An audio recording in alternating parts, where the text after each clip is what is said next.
Thank you very much. Lieutenant general Vijay Khansare साहब, Bhuvanesh Kumar sir जो यहाँ पर गवर्नमेंट ऑफ इंडिया से आए हैं, महावीर सिंह जी जो गवर्नमेंट ऑफ इंडिया से आए हैं, यहाँ पर जितने भी डेलीगेट्स हैं, dear officers, members from the corporate world and friends from the media.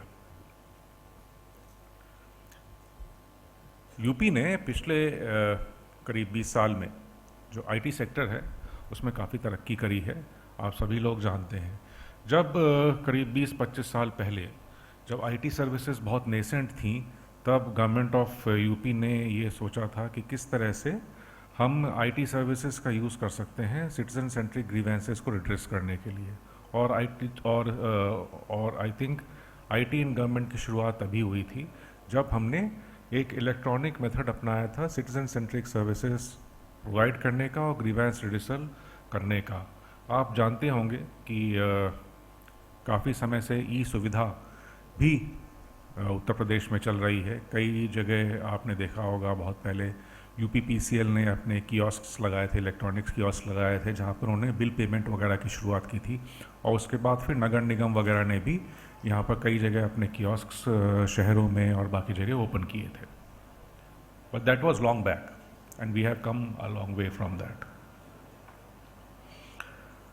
उत्तर प्रदेश में जो इस समय आईटी सेक्टर है, अगर मैं केवल एक्सपोर्ट्स की बात करूं तो हम लोग ऑलमोस्ट 8,000 करोड़ का एक्सपोर्ट्स आईटी सेक्टर में करते हैं, जो काफ़ी कम है इंडिया के कंपैरिजन में। इंडिया का जो आईटी सेक्टर है, अभी भुवनेश कुमार सर भी इसको कंफर्म करेंगे, ऑलमोस्ट सबसे ज़्यादा ग्रो करने वाला सेक्टर है। और अगर हम पिछले 3-4 सालों की ग्रोथ देखेंगे तो आईटी सेक्टर की ग्रोथ ऑलमोस्ट 40% CAGR से हो रही है। और अगर इसी पेस से ये ग्रो करता रहा तो आईटी सेक्टर एक ऐसा सेक्टर होगा जो सबसे ज़्यादा जॉब्स हमारे इंडियन मार्केट में क्रिएट करेगा।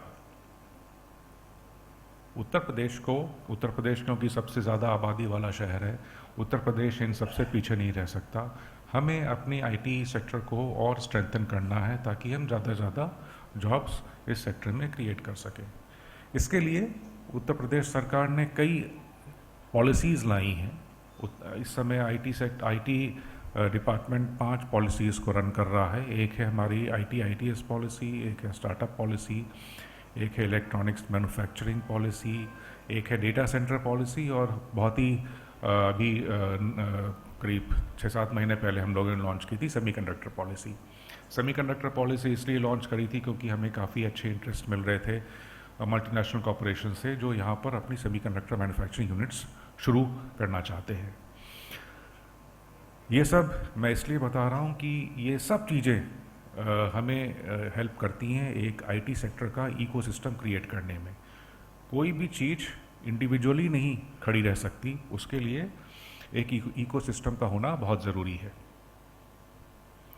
गवर्नमेंट की जहाँ तक बात है, गवर्नमेंट ने आईटी सेक्टर का यूज़ किया है अपनी बाकी सर्विसेज, जैसे जो G2C सर्विसेज होती हैं और जो G2B सर्विसेज होती हैं, वो भी सिटीजन्स तक पहुंचाने में। एक ये जो मुहिम बहुत पहले शुरू हुई थी जिसमें हम केवल आय जात प्रमाण पत्र और नगर निगम बिल और यूपीपीसीएल के बिल्स वगैरह जमा करते थे, वो मुहिम आज बढ़ के इस मुकाम पर तक पहुंच चुकी है जब ऑलमोस्ट हम 350 सर्विसेज गवर्नमेंट की ऐसी हैं जो हम G2C माध्यम से ऑनलाइन प्रोवाइड कर रहे हैं। इसके साथ ही कई आप लोगों में से कईयों को यहाँ पर मालूम होगा कि ऑलमोस्ट ऐसी 450 G2B सर्विसेज हैं जो हम ऑनलाइन माध्यम से इन्वेस्टर्स को प्रोवाइड कर रहे हैं।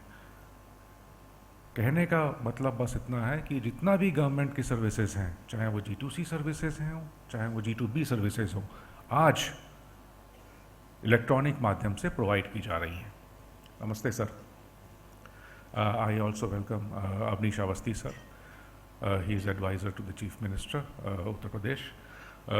Sir has been the leading light for a long many years. Sir also chaired a meeting of IT sector some time back in which he shed light on what the roadmap should be of IT sector to take the state forward. Sir, I was just telling कि IT sector की क्या journey रही है उत्तर प्रदेश में. तो हम लोग काफ़ी सारी सिटीजन सेंट्रिक सर्विसेज प्रोवाइड करते हैं. हम लोग काफ़ी सारी G2B सर्विसेज प्रोवाइड करते हैं.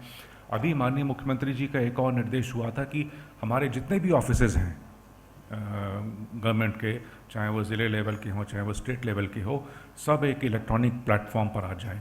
पहले केवल जो हमारा सचिवालय था और कुछ निदेशालय डायरेक्टरेट्स थे वो केवल ई ऑफिस प्लेटफॉर्म पर थे. आज की स्थिति में लेट्स से कल तक ये स्थिति हो गई थी कि जो हमारे 75 डिस्ट्रिक्ट लेवल ऑफिसेज हैं, DMs के ऑफिस हैं, उनमें से 60 ऑफिस गो लाइव हो गए थे. So this all was done on कि हमारे जब चीफ मिनिस्टर सर ने कहा था कि हमको ये करना है, तो as soon as the elections ended we embarked upon this and took it up on mission mode so that all offices, district level offices can be put on e office. इसके अलावा एक जो CM साहब पर बहुत ज़ोर रहता है वो रहता है CM हेल्पलाइन पर. CM हेल्पलाइन काफ़ी विस्तारित हो चुकी है. अब पहले जो केवल हम सिटीजन सेंट्रिक सर्विसेज केवल ऑनलाइन दर्ज करते थे और उसका निस्तारण होता था, अब आदमी कॉल कर सकता है, अपनी बात बता सकता है. कई ऐसे लोग हैं जो लिखित में इतना अच्छा नहीं बता पाते हैं, लेकिन अब वो लोग बता लेते हैं. वो लोग जितनी भी बात कहते हैं वो रिकॉर्ड भी होती है. वही रिकॉर्डिंग जो आदमी निस्तारण कर रहा है उसको सुनवाई भी जाती है कि हाँ भाई ये शिकायत इस तरह की आई है, इस तरह से आदमी ने कहा है, और उसके बाद फिर उसका निस्तारण होता है जो ऑनलाइन ही होता है, ताकि हर कोई हर समय देख सके कि उसकी शिकायत पर क्या कार्रवाई हो रही है. Obviously every system has it glitches, we know, but we are on the way to improving them and so that it can be made better. Finally, एक चीज़ और जो गवर्नमेंट ऑफ यूपी ने लागू करी थी, वो लागू किया था ऑनलाइन इंसेंटिव मैनेजमेंट सिस्टम. हमारे यहाँ जितने भी इन्वेस्टर्स आते हैं वो जानना चाहते हैं कि जब उन्होंने कोई अपना क्लेम फाइल किया इंसेंटिव देने का तो उनका क्लेम कहाँ है. पहले ये व्यवस्था कुछ सालों पहले तक काफ़ी ओपेक हुआ करती थी. No one knew what was going on in the government, but now since the government's main motive is to be transparent, to be visible to everyone. Everyone should know what the government is doing all the time. That is why this online incentive management system was devised. It is working well and people have given a very good feedback on it. So काफ़ी कुछ कदम हमने उठाए हैं and we hope हमारी जो नई आने वाली पॉलिसीज़ हैं, हम लोग ये प्लान कर रहे हैं कि आने वाले दिनों में हम लोग 4 तरह की पॉलिसीज़ और लाएंगे. सर के मार्गदर्शन में एक AI पॉलिसी होगी, एक ड्रोन पॉलिसी होगी, एक साइबर सिक्योरिटी पॉलिसी होगी और GCC पॉलिसी होगी. So there are 4 more policies which are in the pipeline. We hope that these policies and the directions which we get from senior officers and the Honorable Chief Minister Sir will take this department forward and the state forward. Thank you very much, ladies and gentlemen. Thank you so much, sir. Thank you for your kind words. So, ladies and gentlemen, हमारे बीच में Mr. Avnish Kumar Awasthi ji, adviser to chief minister government of Uttar Pradesh, हमारे बीच में आ चुके हैं. एक बार जोरदार तालियों के साथ वंस अगेन प्लीज़ आप सभी सर का स्वागत करें, अभिनंदन करें. मैं रिक्वेस्ट करूंगी तान्या मैम से एंड सर से. I request Avanish sir to please kindly come forward and join us, and मैं रिक्वेस्ट करूंगी तान्या मैम से to please kindly welcome sir.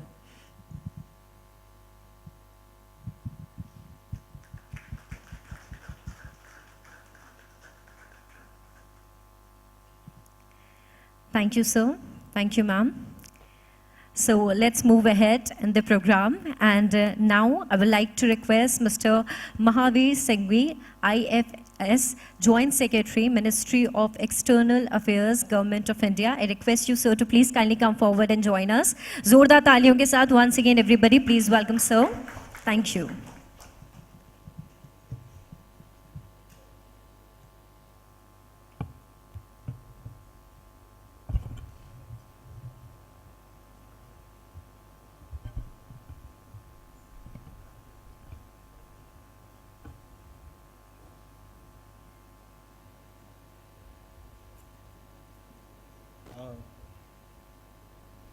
Honorable Advisor to Chief Minister Sri Avnish Kumar Awasthi ji, Principal Advisor Ministry of Defence, Government of India, General Vinod Khandare ji, Additional Secretary Mighty, Sri Bhuvnesh Kumar ji, Principal Secretary Department of IT, Government of Uttar Pradesh, Anand Sagar ji, Mr. Tanya Tekho, Co-founder and Editor-in-Chief of the Observe Now Media, distinguished guests, participants, and ladies and gentlemen.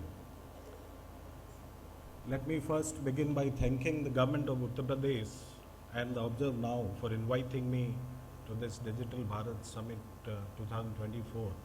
In fact, this is the first time for me to visit this historical and beautiful city of Lucknow, and I couldn't resist going to the place where you get the famous, the most famous thing of Lucknow last night, and I really enjoyed it very much. Thanks to sir for suggesting the place. It is certainly a great honor and privilege for me to be here today, particularly when we talk about digitization and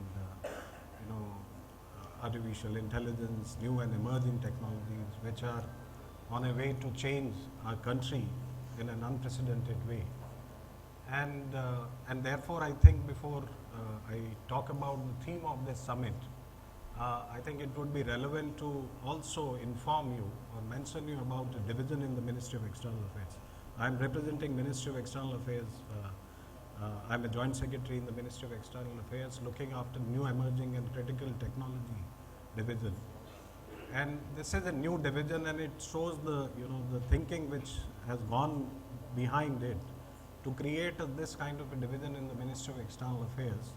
And the idea was to strengthen our tech diplomacy all around. And this division, as you know, deals with, as the name itself suggests, it deals with many new emerging and critical technologies, such as AI to quantum, to biotechnologies, to green hydrogen, 6G,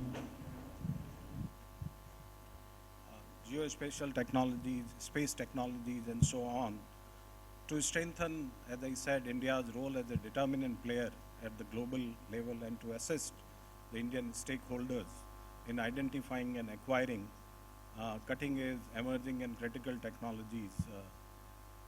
We keep a tab as the Ministry of External Affairs on the technological developments which are happening all around the world through our missions and through various other means, and try to collate them and then disseminate it to the various stakeholders in India. And we also work in a diverse way with the Indian technological advancement. We try to take them outside also. And we are also engaged in the tech governance issues at the multilateral and plurilateral forum, and also act as a facilitator in forging international collaborations and cooperation on new emerging and strategic critical technologies. And in this process, we actively engage with various stakeholders, industry bodies, startups, academia, line ministries, to enhance our tech diplomacy. I think one of the important aspects of this division in the Ministry of External Affairs, which I think I must state here, is that this division has also been entrusted with a mandate to work with the state governments in India and to assist them in identifying and acquiring emerging critical technologies from abroad, which are useful for them and for their path towards development and growth. And we are trying to work in this direction. So I think this is something we would also like to work with various state governments, including the government of Uttar Pradesh. If you think that something is being required in the state which is not available in India, but any technological advancement which has happened outside, we would be very happy to assist you in getting those through our missions, and we work with various other bodies internationally. Now coming to the theme of today's summit, we are all aware that since the launch of Digital Bharat program in 2015, or Digital India program in 2015, digitization has transformed citizen governance by enhancing service accessibility, transparency and efficiency. And digital platforms like common service centers and the e-district portals have revolutionized service delivery. And as of 2024, there are more than 5 lakh common service centers across India, offering services ranging from digital payments to healthcare and education. Similarly, the e-district initiative has processed over more than 350 million service requests, simplifying access to essential services such as obtaining certificates and licenses. And that's the scale where the digitization has taken us. I think more data would be given by Additional Secretary Mighty, who deals with this issue, but some data which I have collected, I thought I'll put across to you. As far as financial inclusion is concerned, the Jan Dhan Aadhaar mobile trinity has been a cornerstone of financial inclusion. And by 2024, over 510 million Jan Dhan bank accounts have been opened so far, which has significantly increased the banking network. The direct benefit transfer system has streamlined the delivery of subsidies and welfare payments, reducing leakages and corruptions. And as of mid-2024, DBT, this is direct benefit transfer, has disbursed over 15 lakh crores to the beneficiaries, directly impacting their lives. Similarly, as far as digital payments are concerned, the unified payment interface has revolutionized digital payments. In 2024, UPI alone has recorded 10 billion transactions per month. I think with a transaction value exceeding 15 lakh crores. And this perhaps reflects the widespread adoption of digital payments and has facilitated smooth, faster, and more secure financial transactions for citizens. As far as healthcare is concerned, as you all know, the Ayushman Bharat digital mission has been instrumental in digitizing healthcare. And by mid-2024, again, over 250 million health IDs have been created, improving access to medical histories and the quality of health services. Telemedicine platforms like eSanjeevani has been created, and they have conducted over 15 million consultations, making healthcare services accessible in remote areas. As far as education is concerned, again, digital initiative in education such as Diksha, digital infrastructure for knowledge sharing, have made learning resources more accessible. And by 2024, the platform had over 450 million users, which providing a vast array of educational content to students and teachers nationwide. Similarly, the PM eVidya program, which was initiated during the COVID-19 pandemic, continues to ensure continuity in education through digital means. In terms of agriculture, the eNAM, National Agriculture Market Platform, has connected over 20 million farmers and 1,200 mandis by 2024. And that has facilitated transparent and efficient agriculture trade. And this digital platform also empowers farmers by providing better price discovery and reducing market inefficiencies. In terms of grievance redressal, digital platforms like centralized public grievance redress and monitoring system have streamlined grievance redressal to a great extent, and by 2024, the system has processed over 30 million grievances, significantly enhancing our government accountability and responsiveness. Thus, I think the Digital India program has significantly improved citizen governance by making services more accessible, transparent, and efficient.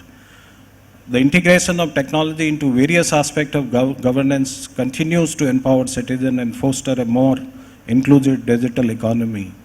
As far as Uttar Pradesh is concerned, Anil has already mentioned in detail what are being done, what is in pipeline, what kind of policies are being made, so I'm not going into that. We have other speakers also from Uttar Pradesh, perhaps they will give more idea about it. I would only like to say that Uttar Pradesh is one of the top states in India in terms of digitization and digital citizen program.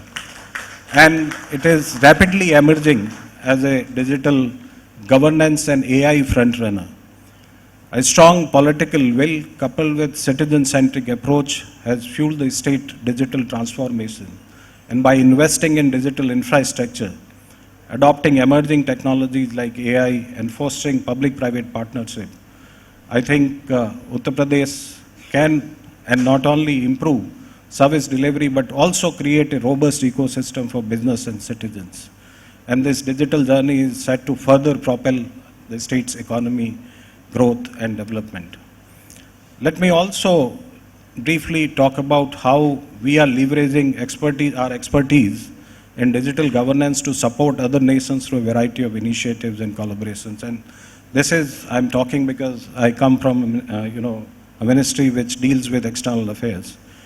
And I would like to say here that we have been sharing our digital public goods like Aadhaar system, Unified Public Payments, UPI, and CoWIN platforms with other countries. For instance, the Aadhaar system is being now adopted by several countries to improve their own identity management system. And I think that's a testimony to our expertise and the efficient way in which we have created these platforms. We have also partnered with various countries to export our digital governance framework. In Africa, India has helped implement e-governance solutions that streamline public services. The India-Africa ICT Expo is one of the notable platforms where Indian companies showcase their digital solutions leading to collaborative projects in African nations.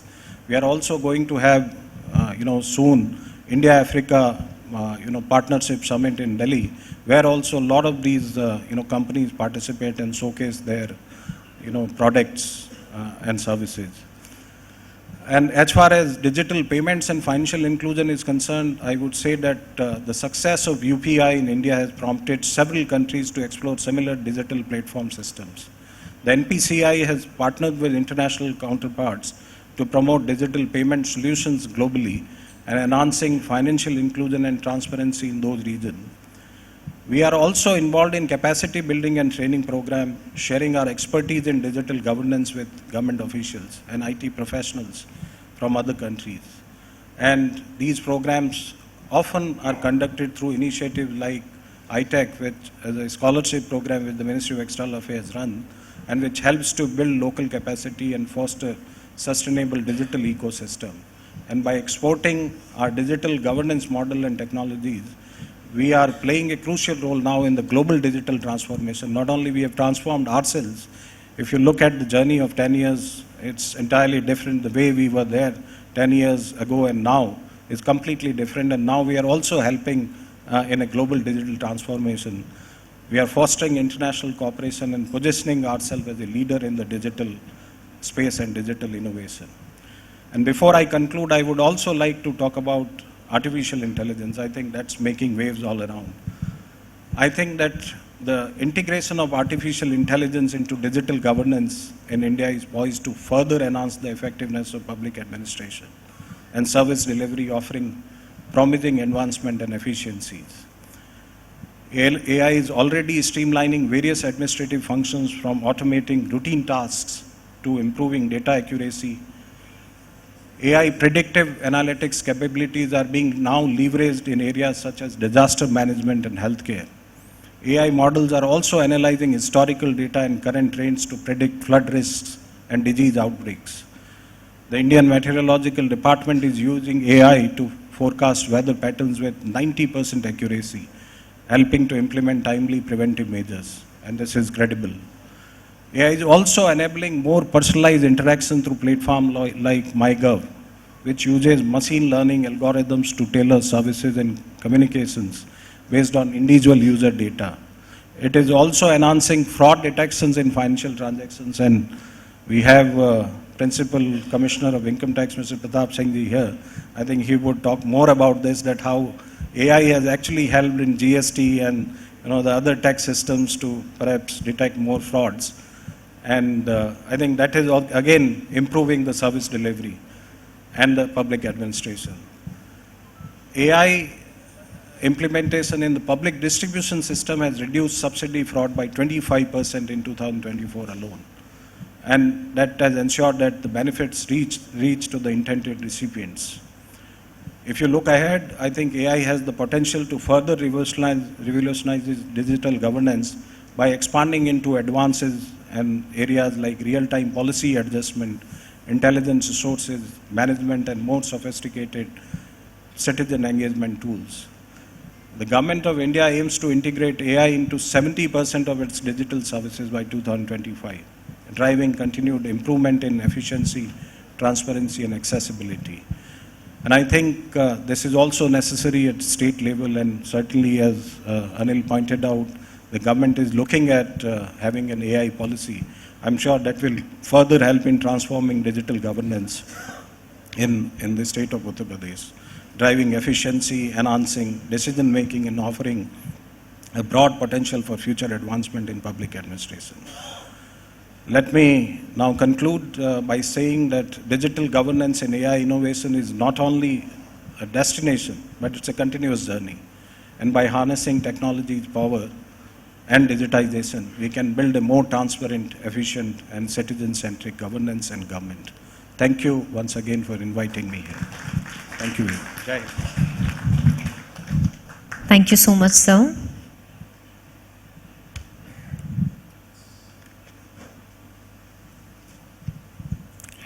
Thank you.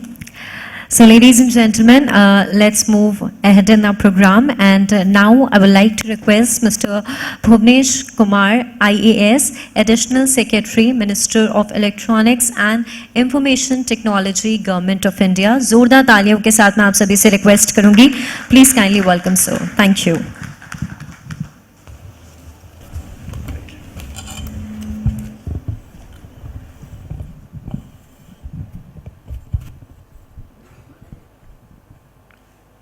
बहुत बहुत धन्यवाद.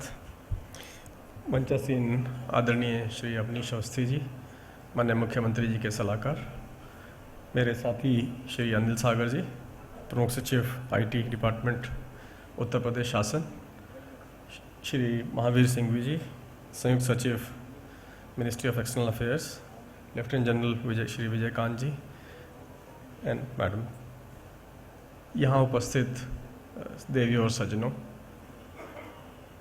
मैं सबसे पहले तो उत्तर प्रदेश शासन, IT department, observe now, इन सबको दिल से धन्यवाद देना चाहता हूँ, क्योंकि 26 साल उत्तर प्रदेश में सेवा करने के बाद पिछले 3 साल से भारत सरकार में हूँ, और लखनऊ आने का जब भी कोई मौका मिलता है तो वो बहुत ही सुखद अवसर होता है.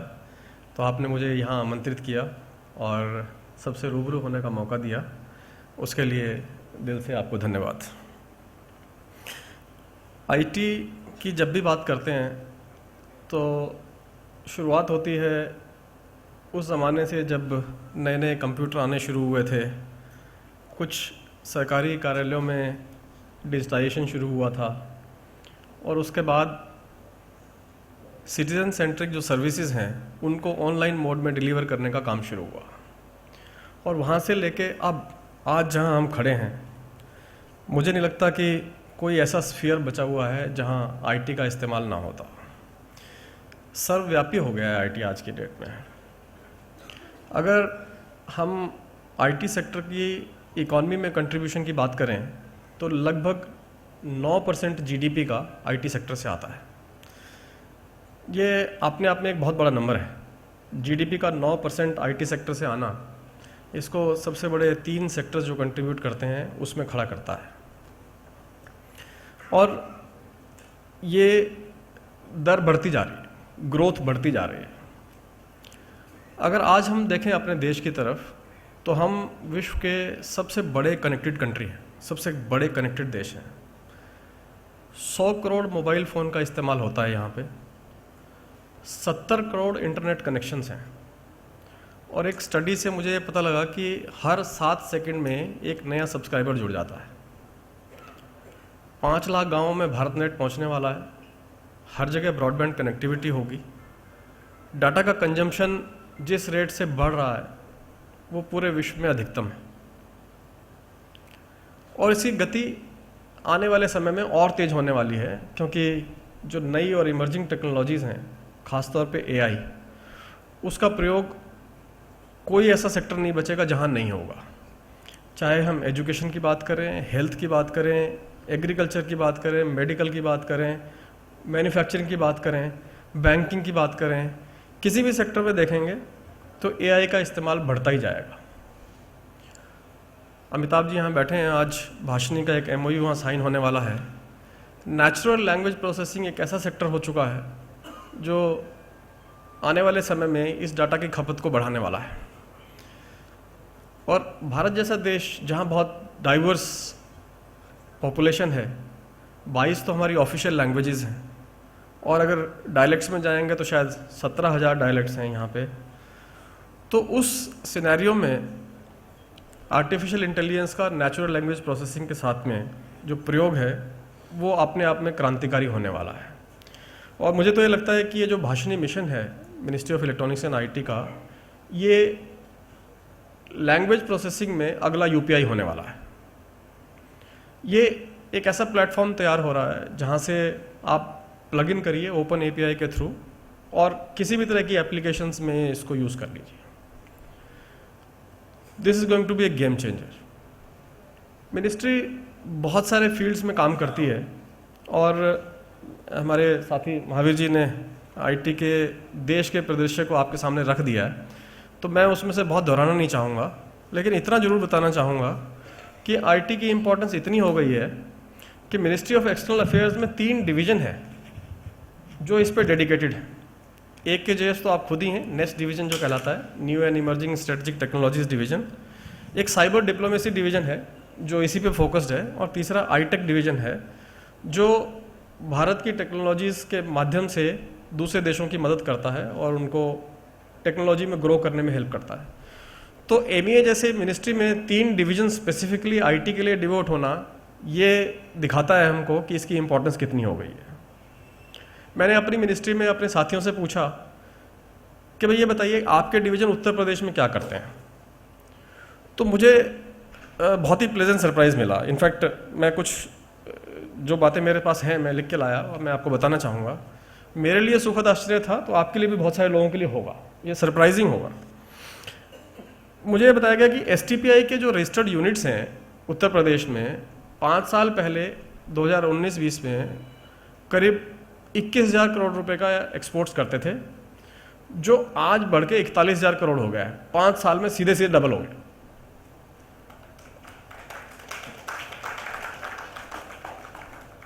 मेरे लिए काफ़ी हद तक ये अविश्वसनीय था, लेकिन ये आंकड़ों पे है, मैं आपके सामने रख रहा हूँ। अगर हम STPI की बात करें तो जितने सेंटर्स उत्तर प्रदेश में चलते हैं, ये कह सकते हैं कि पॉपुलेशन ज़्यादा है, बड़ा स्टेट है, लेकिन 5 सेंटर आज की डेट में काम कर रहे हैं। 4 नए सेंटर हैं जो तैयार हैं या हो रहे हैं। हमारा STPI का नोएडा सेंटर जो है वो सबसे बड़ा सेंटर होता है, उसके बाद लखनऊ में है, कानपुर में है, प्रयागराज में है, मेरठ में 2 साल पहले ही बन के तैयार हुआ है, चालू हो चुका है। आगरा बिल्कुल तैयार है इनॉग्रेशन के लिए। बरेली नया सेंटर सैंक्शन हुआ है, गोरखपुर में है, वाराणसी में है। तो 9 सेंटर STPI के उत्तर प्रदेश में चलते हैं। सेमीकंडक्टर डिज़ाइन में जब हम लोग चिप्स टू स्टार्टअप प्रोग्राम शुरू किया हमने, तो बहुत सारे इंस्टीट्यूशंस को हमने आमंत्रित किया कि कौन कौन ऐसे हैं जो VLSI डिज़ाइन में पढ़ाई करा सकते हैं, और टारगेट रखा कि अगले 5 साल में 85,000 ग्रेजुएट्स हम तैयार करेंगे, क्योंकि सेमीकंडक्टर फैब इकोसिस्टम इंडिया में आ रहा है, तो हमें एक्सपर्ट्स की ज़रूरत होगी, इंजीनियर्स की ज़रूरत होगी। तो उसमें से 6 इंस्टीट्यूशन, जिसमें मदन मोहन मालवीय यूनिवर्सिटी ऑफ गोरखपुर वो भी शामिल है, वो उत्तर प्रदेश में है, जो इस प्रोग्राम में हमारे साथ काम कर रहे हैं। हमारा national institute of electronics and IT NIELIT, जिसको अब यूनिवर्सिटी का स्टेटस मिल चुका है, उसके 2 सेंटर उत्तर प्रदेश में काम करते हैं। जो मुख्य सेंटर है वो गोरखपुर में है, और जो एसोसिएट सेंटर है वो लखनऊ में है। और ये एक ऐसी ऑर्गेनाइजेशन है जिसने पिछले 5 साल में लगभग 1 करोड़ युवाओं को किसी न किसी स्किलिंग प्रोग्राम से छुआ, जो अपने आप में एक बहुत बड़ा नंबर है। अगर हम E-गवर्नेंस से रिलेटेड कुछ प्रोग्राम्स की अगर हम बात करें, तो आधार इस मिनिस्ट्री का जो प्रोग्राम है आप सब जानते हैं, लगभग 22 करोड़ 50 लाख लाइव आधार उत्तर प्रदेश में आज की डेट में है, और एनरोलमेंट का प्रोसेस कंटिन्यूअस है। अब तो स्थिति ये है कि जो 5 साल के कम के बच्चों के लिए मैंडेटरी नहीं है, लेकिन उत्तर प्रदेश के मेडिकल हेल्थ डिपार्टमेंट ने एक इनिशिएटिव लिया है कि न्यू बॉर्न बेबीज जो हैं उनका साथ के साथ आधार रजिस्ट्रेशन हो जाता है। यानी कि बिल्कुल करंट जो भी नए एलिजिबल लोग आधार सिस्टम में जुड़ते हैं उन सब का आधार रजिस्ट्रेशन हो जाता है। और ये आप जानते ही हैं, जैसे महावीर जी बता रहे थे कि जो हमारी जैम ट्रिनिटी है, जनधन, अकाउंट्स, आधार और मोबाइल, इन 3 चीज़ों ने मिला के फिनटेक सेक्टर को पूरी तरह से बदल दिया है। और आज हर आदमी जो है डिजिटल ट्रांजैक्शन कर रहा है। आप में से अधिकांश लोग, मुझे लगता है कि कैश रखना छोड़ दिया होगा शायद वैलेट में, मोबाइल फ़ोन है, टैप किया, और छोटी छोटी जगह पे, मतलब पान की दुकान पे जाइए, सब्जी वाले के पास जाइए, ठेले पे जाइए, कहीं भी जाइए, मोबाइल टैप करिए और फिर जो है वो बॉक्स में से आवाज़ आएगी, 118 रुपये का भुगतान प्राप्त हुआ। ये परिदृश्य और देशों में नहीं है, ये हमारे यहाँ है केवल। और ये है आईटी की पावर, जिसने इसको इस लेवल पे लाके खड़ा कर दिया है कि मासेस, आम जनता इस प्रोग्राम से इस तरह से जुड़ चुकी है। और सबसे अच्छी बात यह है कि लोगों ने इसको अडॉप्ट किया। इस बात के बावजूद भी कि हमारे यहाँ बहुत बड़ी पॉपुलेशन ऐसी है जो ज़्यादा एजुकेटेड नहीं है, लेकिन कुछ खास बात है भारतीयों में कि टेक्नोलॉजी के प्रति जो है बहुत जल्दी आकर्षित होते हैं और बहुत जल्दी उसको अडॉप्ट करते हैं। इसीलिए शायद आईटी सेक्टर में हम लोग जो है इतने सालों से वर्ल्ड में लीडर हैं।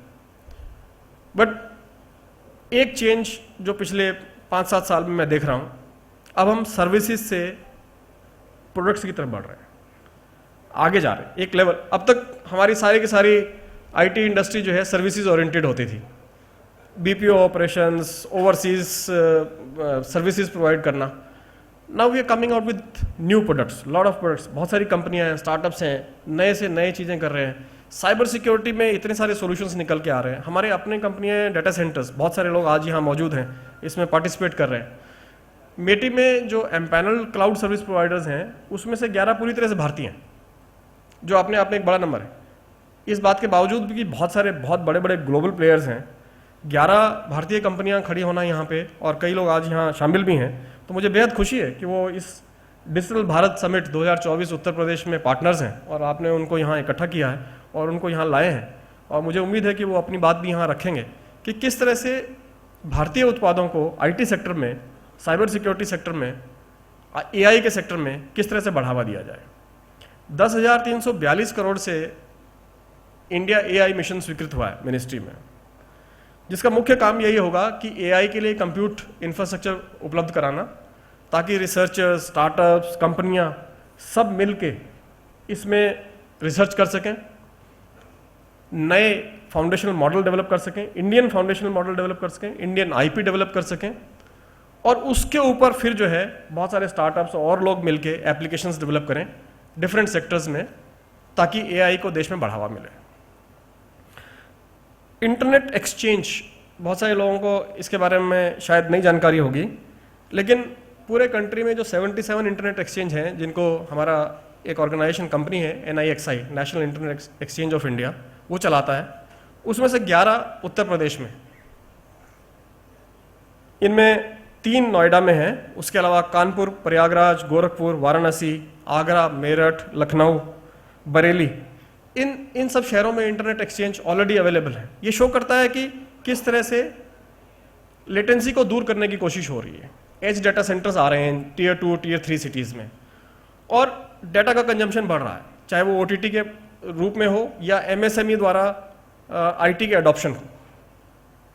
कोविड जहाँ एक और काफ़ी दुखद पीरियड था, लेकिन IT सेक्टर को बहुत बढ़ावा मिला, इसमें बहुत ज़्यादा लोगों ने उसे अडॉप्ट किया, और IT का ग्रोथ रेट उन 2 सालों में 18 से 20% ग्रोथ के साथ बढ़ा। हालांकि अभी थोड़ा कम हुआ है, लेकिन जिस तरह से AI और बाकी टेक्नोलॉजीज आ रही हैं, मुझे उम्मीद है कि ये ग्रोथ रेट मेंटेन रहने वाला है और बहुत ज़्यादा कम नहीं होगा। जो 4.5 लाख कॉमन सर्विस सेंटर्स हैं, उसमें से 1,16,000 कॉमन सर्विस सेंटर केवल उत्तर प्रदेश में है। जब कॉमन सर्विस सेंटर शुरू हुए थे तो हम सिंगल डिजिट में सर्विसेज जो है प्रोवाइड करते थे। आज की डेट में आपको जान के हैरानी होगी कि common service centre 400 services provide करता है। 400 services are available from the common service centres. कितने ही डिपार्टमेंट्स, अब तो बहुत सारी प्राइवेट कंपनियां जो अपनी सर्विसेज जो है कॉमन सर्विस सेंटर के थ्रू दे रही हैं, और उनके टाइप्स हैं CSC के साथ में, और वो उनकी सर्विसेज को सिटीजन तक, डोर स्टेप तक पहुंचाने के लिए जो विलेज लेवल एंटरप्रेन्योर है उसके माध्यम से, VLE कहलाता है हमारा जो CSE संचालक है, उसके माध्यम से जो है वो लोगों तक पहुंचा रहे हैं।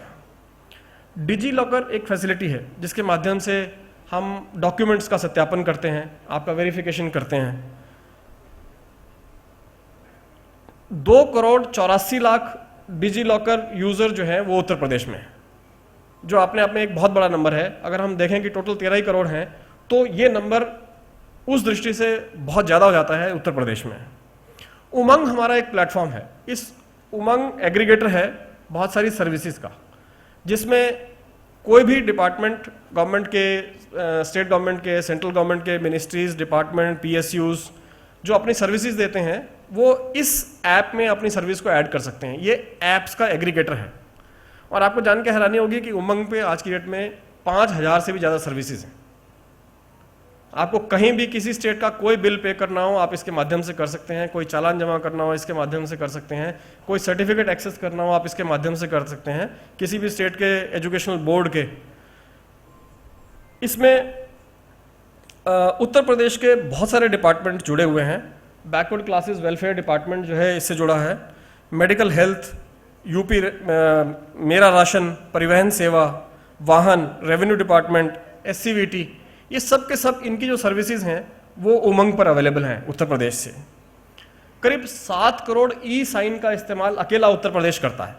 ई-साइन की फैसिलिटी जो हमारे CDAC और NIC के माध्यम से दी आती है, 7 करोड़ साइंस यूज़ करता है उत्तर प्रदेश। उत्तर प्रदेश उन कुछ गिने चुने स्टेट्स में से है जिन्होंने ई-ऑफिस को डिस्ट्रिक्ट लेवल तक पहुंचा दिया है। अनिल जी बता रहे थे इसके बारे में। अदरवाइज ज़्यादातर स्टेट्स में ये स्टेट गवर्नमेंट लेवल पे है और वहाँ भी सारे के सारे डिपार्टमेंट सैचुरेट नहीं है। गवर्नमेंट ऑफ इंडिया में लगभग सारी मिनिस्ट्रीज जो हैं ई-ऑफिस को इस्तेमाल कर रही हैं, लेकिन डिस्ट्रिक्ट लेवल पे ले जाना और वो भी इतने बड़े स्टेट पे ले जाना और उनको सैचुरेट करना, मैं कहूँगा कि ये बहुत बड़ी उपलब्धि है जो उत्तर प्रदेश गवर्नमेंट जो है ये उनका बहुत सराहनीय प्रयास है। इसके अलावा हार्डवेयर सेक्टर में भी अगर हम देखें तो एक MSIP स्कीम है हमारी, जिसमें इलेक्ट्रॉनिक सेक्टर से मैन्युफैक्चरिंग के लिए 25% कैपेक्स सब्सिडी हम देते थे। तो 41 प्रोजेक्ट हैं वो उत्तर प्रदेश में सैंक्शन हैं, जिनकी टोटल इन्वेस्टमेंट 12,500 करोड़ है।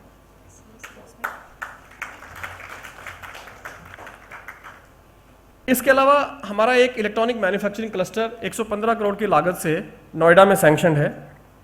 हमारी एक स्कीम है, scheme for promotion of electronic components and semiconductor, specs scheme के नाम से। उस स्पेक्स स्कीम में 5 एप्लीकेशन हमारे पास रिसीव हुई हैं जिनका इन्वेस्टमेंट 4,700 करोड़ है, जो उत्तर प्रदेश में लगने के लिए है। तो ये हार्डवेयर सेक्टर में भी नोएडा एक बहुत बड़ा हब बन चुका है। ऑलरेडी बहुत सारी मैं कंपनियों के नाम नहीं लेना चाहता, लेकिन बहुत बड़ी संख्या में मोबाइल फ़ोन जो बन रहे हैं इंडिया में, उसका एक लार्ज पोर्शन जो है वो उत्तर प्रदेश से आता है। 7 डाटा सेंटर्स नोएडा में हैं, 1 लखनऊ में है, 8 डाटा सेंटर्स, बड़े डाटा सेंटर्स उत्तर प्रदेश में हैं। तो मैं ब्रीफ में इतना कहना चाहूँगा और समय को ध्यान में रखते हुए, मेरे पास बहुत सारे आंकड़े और मैं शाम तक ऐसे ही बोल सकता हूँ उत्तर प्रदेश के बारे में जो हो रहा है, लेकिन जिस गति से उत्तर प्रदेश IT के सेक्टर में आगे बढ़ रहा है और जो ग्रोथ है, मुझे विश्वास है, मतलब आशा ही नहीं पूरी तरह से विश्वास है कि हम बहुत जल्दी बहुत सारे स्टेट जो लीडिंग स्टेट्स कहलाते हैं IT में, उत्तर प्रदेश में वो पोटेंशियल है कि हम उनको ओवरटेक कर सकते हैं।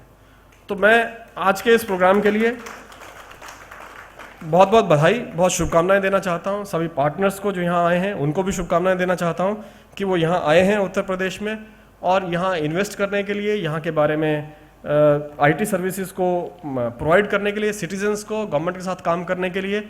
और गवर्नमेंट बहुत कीन है।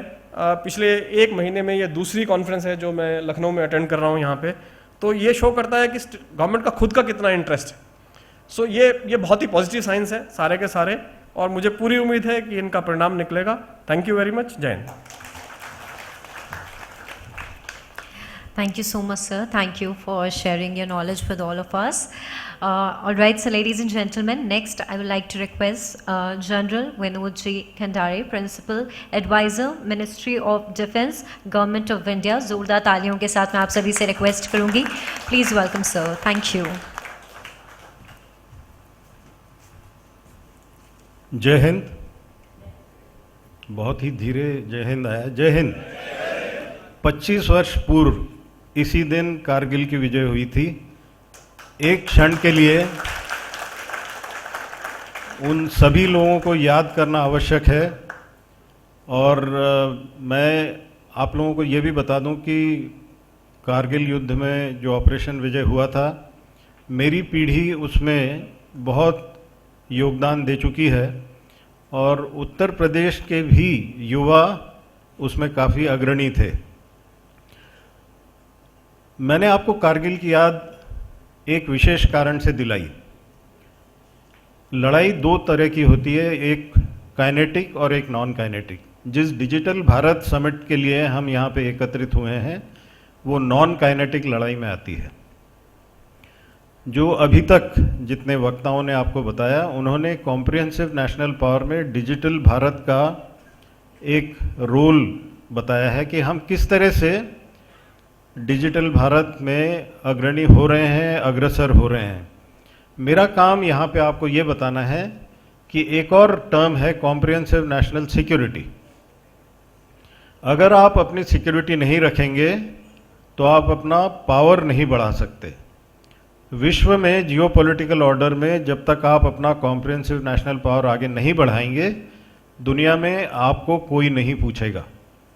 हर एक राज्य में इतनी काबिलियत है कि आने वाले दिनों में आर्थिक स्थिति हम अपनी इतनी बढ़ा लें कि आदरणीय प्रधानमंत्री जी जो बोलते हैं कि हमें 5 ट्रिलियन इकोनॉमी अपनी बनानी है 2025 तक, मैं तो ये मानता हूँ कि हमारे कई राज्यों में ये काबिलियत है कि वो राज्य खुद 1 ट्रिलियन इकोनॉमी तो बना ही सकता है।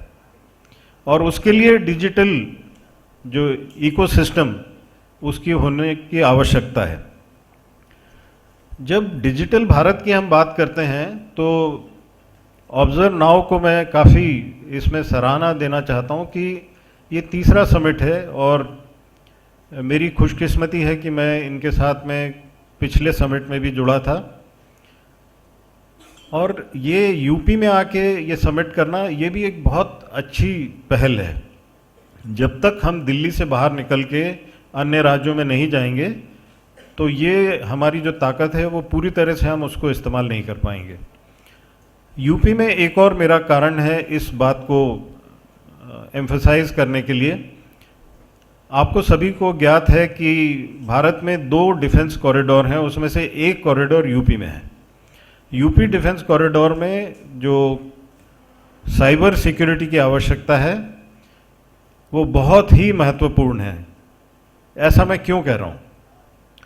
जब डिफेंस कॉरिडोर में प्रोडक्शन शुरू होगा तो सबसे ज़्यादा साइबर थ्रेट्स इस कॉरिडोर में आएंगे। अभी प्रोडक्शन शुरू नहीं हुआ है लेकिन इस तरह से होगा।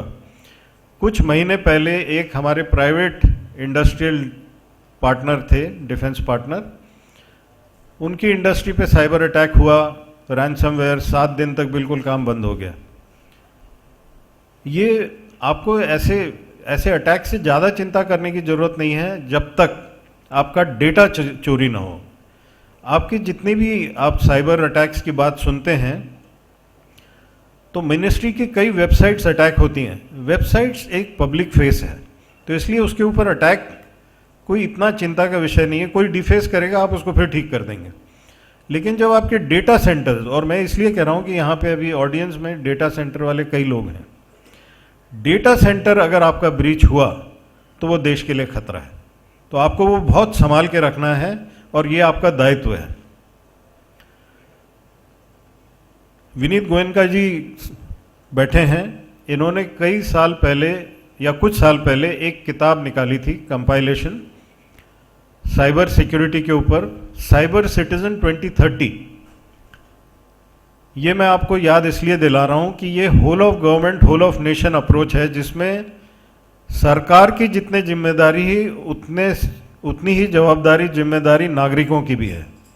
अगर आप अपना साइबर हाइजीन ठीक नहीं रखते हैं, अगर आप ये नहीं सोचते हैं कि मैं भी इस पूरी सुरक्षा की कड़ी में एक अहम हिस्सा हूं, तो देश के ऊपर खतरा मंडराएगा। आपको मैं याद दिलाना चाहता हूं कि कौटिल्य जो हमारे एक बहुत बड़े विचारक हुए हैं, उन्होंने ये तक कहा था कि हर एक नागरिक सुरक्षा के लिए अहम है। आज की परिस्थिति में आपको अगर मैं इसका एक उदाहरण दे सकूं तो ये बताना चाहता हूं कि अगर एक ह्यूमन बॉडी में सेल है, अगर उसमें कैंसर होता है तो पूरी बॉडी चली जाती है। अगर उसको आप समझ लें कि मुझे कैंसर नहीं होने देना है, जिसकी वजह से देश की सुरक्षा हो,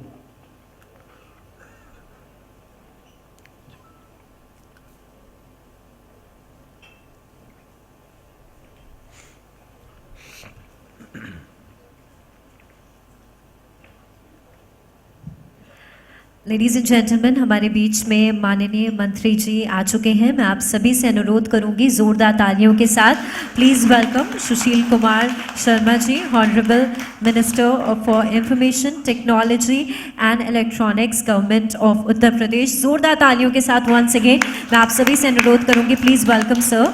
एंड मैं रिक्वेस्ट करूंगी तान्या मैम से, please kindly come forward and join us to welcome sir.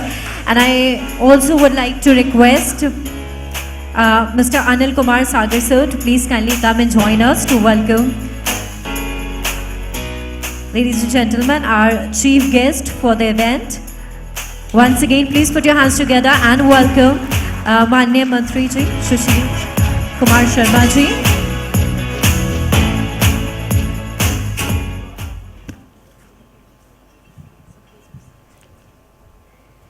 आदरणीय मंत्री जी, मैं अभी सभी को यही बता रहा था कि डिजिटल भारत समिट के साथ साथ डिजिटल सिक्योरिटी का कितना महत्व है, और वो महत्व हमारे देश के प्रगति के लिए अत्यंत जरूरी है।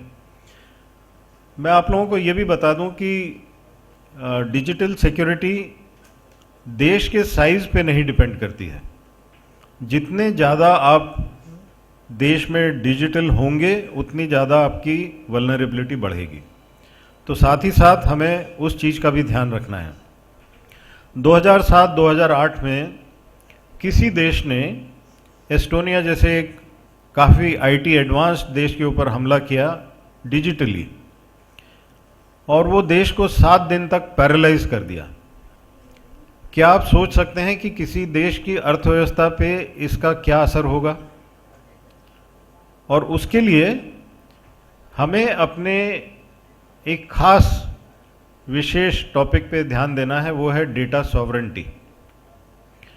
वो भी विनीत जी और हमने एक को ऑथर की थी किताब, 2019 में हमने रिलीज़ की थी, जिसका उद्देश्य ये था कि पूरे देश को ये जानकारी दी जाए कि डेटा सॉवरेंटी क्यों इम्पोर्टेंट है। अभी सभी लोग बात कर रहे हैं कि आर्टिफिशियल इंटेलिजेंस का क्या महत्व है। अगर सारे आपके डिसीजंस डेटा ड्रिवन होंगे, डेटा सपोर्टेड होंगे, डेटा एनेबल्ड होंगे, तो आपको डेटा सॉवरेंटी, डेटा सिक्योरिटी का बहुत महत्व समझना चाहिए।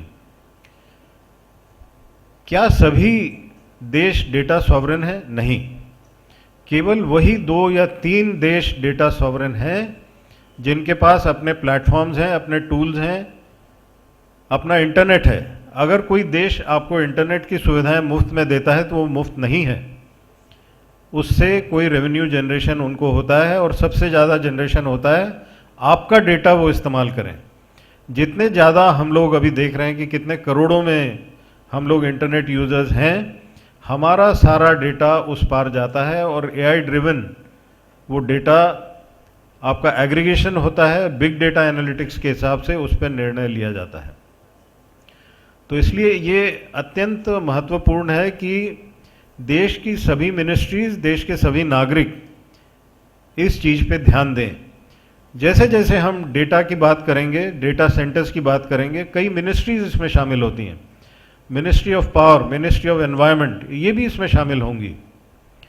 तो शायद अगले वाले कुछ समिट में मैं तानिया जी से रिक्वेस्ट करूंगा कि अगर बाकी मिनिस्ट्रीज को भी इसमें शामिल किया जाए तो ये कॉम्प्रिहेंसिव सोल्यूशन निकल पाएगा।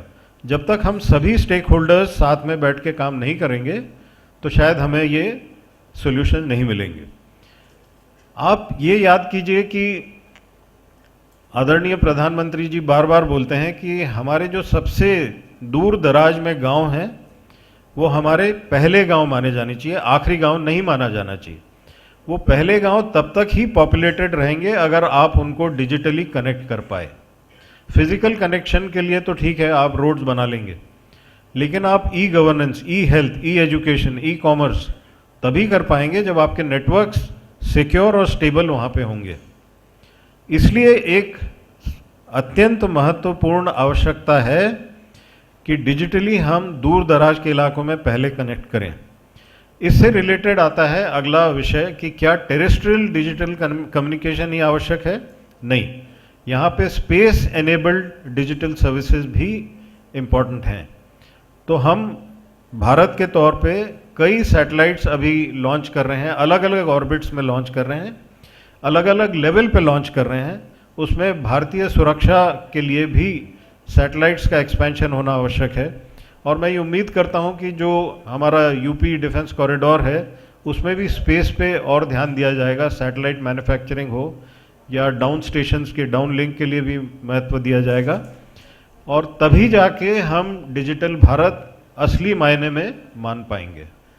तो समय के अभाव में मैं अपना संभाषण यहीं रोकता हूँ, लेकिन उम्मीद करता हूँ कि यहाँ पे जितने भी बैठे हुए आप सभी लोग हैं, मेरा मानना है कि सभी देशभक्त हैं, और मेरा ये मानना है कि आप सभी नेतृत्व के किसी लेवल पे हैं, और आज नहीं है तो कल तो जरूर बनेंगे।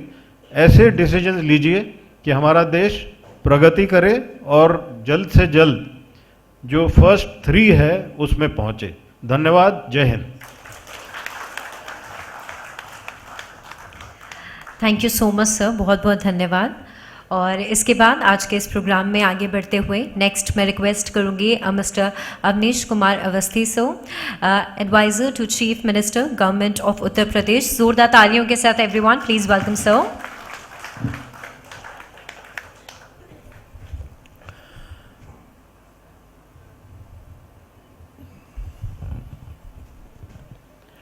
नमस्कार, गुड मॉर्निंग। मैं माननीय मंत्री जी शर्मा साहब का विशेष स्वागत करना चाहूँगा इस मंच पर। सर के साथ अभी बहुत ही हाल में हम लोगों को एक सौभाग्य मिला, $1 ट्रिलियन इकोनॉमी जो उत्तर प्रदेश की है उसकी समीक्षा के संदर्भ में मैं सर का स्वागत करना चाहूँगा on behalf of Observe Now and the entire summit partners who are here. We are also today celebrating the 25th anniversary of Kargil. तो मैं आज थोड़ा लेट इसी वजह से हुआ कि माननीय मुख्यमंत्री जी के साथ लखनऊ में जो सेंटर है हमें वहाँ कारगिल दिवस पर जाने का अवसर मिला। मैं कारगिल दिवस के कार्यक्रम से चूंकि आया हूँ, ये जरूर कहना चाहूँगा कि भारत माता की जय। और यहाँ हम अगर डिजिटल समिट शुरू कर रहे हैं तो उसको भी भारत माता की जय से ही शुरू करना पड़ेगा। अभी तक हमारे जितने वक्ता हैं उनका मूल उद्देश्य यही है कि भारत को आगे ले जाना है। मैं इस बात से खुश हूँ कि यहाँ पर हमारे दोनों मजबूत पैर भारत सरकार में जो है हमारे एडिशनल सेक्रेटरी और भुवनेश और हमारे प्रदेश में प्रमुख सचिव अनिल सागर दोनों यहाँ हैं और दोनों मजबूत पैर दौड़ाकर उत्तर प्रदेश को आगे ले जाएंगे, मेरा निश्चित विश्वास है। हमारे भारत सरकार के जॉइंट सेक्रेटरी MEA उन्होंने बहुत डिटेल में कैसे स्ट्रैटेजिकली इंडिया वर्क कर रहा है उसके बारे में बताया। और अभी खंडारे साहब ने जो है विशेष रूप से डिफेंस कॉरिडोर, साइबर सिक्योरिटी और इन सब एरियाज़ के बारे में बात की।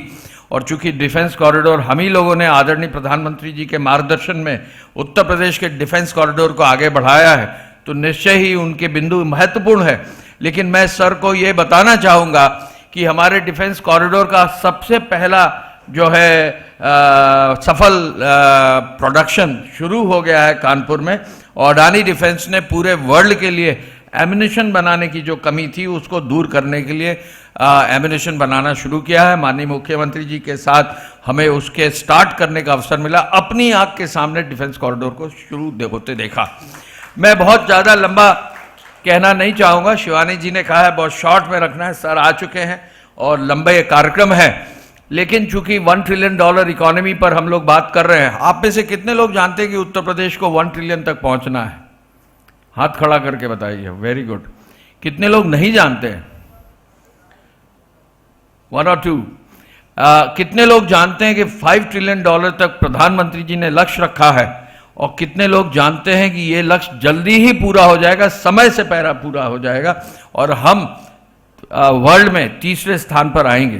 तो जैसा अभी कहा गया कि अगर देश 5 ट्रिलियन तक पहुंच सकता है, तो क्यों नहीं इसके जो प्रदेश है और विशेष रूप से उत्तर प्रदेश जिसकी सबसे बड़ी आबादी है उसको हम 1 ट्रिलियन तक पहुंचाए।